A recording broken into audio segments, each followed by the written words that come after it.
Juncos, nuthatchers, chickadees, and blue jays. They're beautiful. Winter is here and the birds need a reason to stay.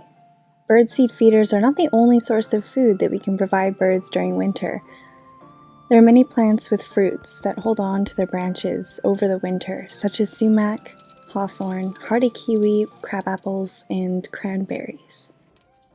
Our food forest does not yet have these options for the birds yet, so today we are showing you how we are going to make pinecone birdseed feeders. You will need natural nut butter,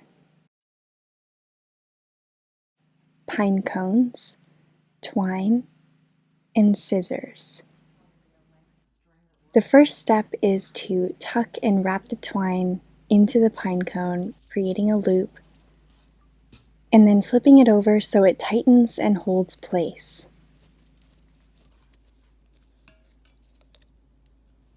Then we coat the cone in a warmed nut butter.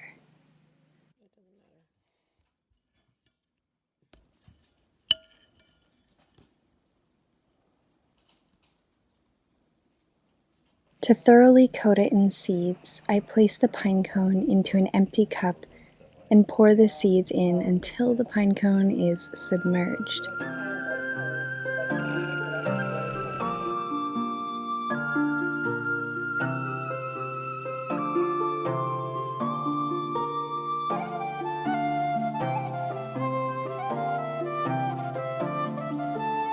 Then we're putting them outside on a tray to cool in the snow.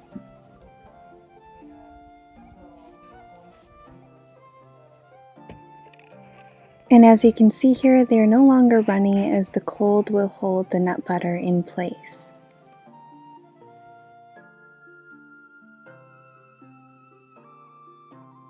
The next step is to hang them up so our friends can hover over for a harvest.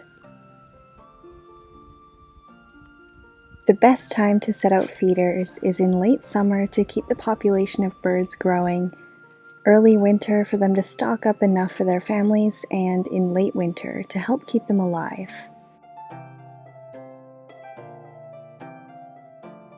During the growing season, many gardeners, including myself, worry about the uncertainty that birds might eat our berries and fruit before we get to harvest them.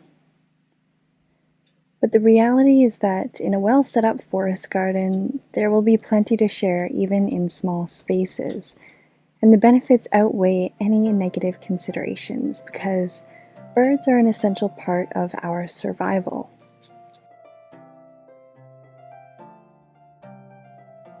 In order to inhabit this earth on a permanent basis, we must learn to love and coexist with the wild.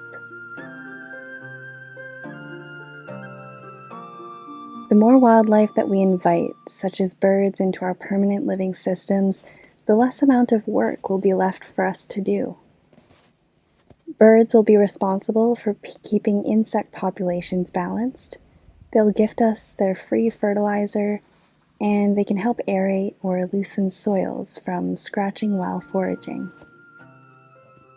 The key to achieving a balance so that you can enjoy some of your harvest as well is to plant a variety of berry types in your food forest. An important one is to provide a source of water so that they stay away from your juicier fruits such as tomatoes. And evergreen trees can be helpful to provide protection, shelter, seeds, sap, and they'll also house bugs for food for them as well. Different birds nest at different heights, so providing thorny fruiting shrubs can diversify the types of living spaces available. I hope this helped you. My name is Rachel and this is Food Forest Living. My goal is to help you grow, nurture, and harvest the bounties of simple, sustainable living by growing food like a forest. Subscribe and hit the bell so I'll see you next time. Thank you for watching.